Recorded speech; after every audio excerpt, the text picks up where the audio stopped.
కొండలో లావాని కిందకి పిలవకో. నీడై తిరుగుతుంటాడు, కనిపించడు.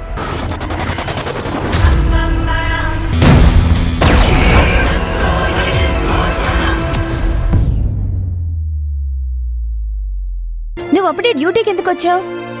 ఈ రోజు లీవ్ పెట్టి రెస్ట్ తీసుకోవాల్సింది కదా. నిన్నే ఆనంది, ఏం మాట్లాడవేంటి?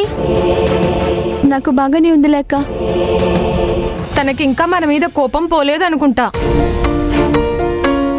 చూడానంది, నువ్వేమనుకున్నా సరే మేము ఎన్నో రోజుల నుంచి అశ్విన్ని చూస్తున్నాం. అతను చాలా మంచివాడు. అక్క, మీరు అతని గురించి నా దగ్గర మాట్లాడకండి. మీరు అన్నిసార్లు అతన్ని మంచోడు మంచోడు అని చెప్తుంటే వినడానికి నాకు చిరాగ్గా ఉంది. దయచేసి ఇంకెప్పుడు అతని గురించి నా దగ్గర మాట్లాడకండి. ఆనంది, ఆనంది, ఈ పిల్ల ఇలా మాట్లాడుతుందేంటి?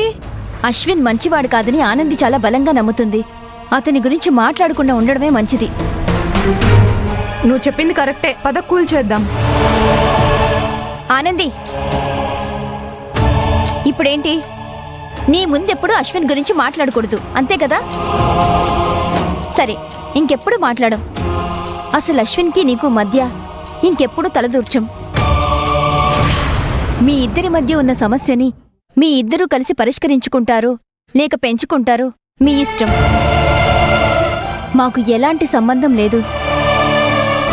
నువ్వు నిన్నలా తల తిరిగి పడిపోగానే మేమెంత కంగారు పడ్డామో నీకు తెలుసా? మేం మాట్లాడిన మాటల వల్లే నువ్వలా పడిపోయావేమోనని చాలా ఫీల్ అయ్యామానంది. నిన్న నైట్ అసలు నాకు నిద్రే పట్టలేదు.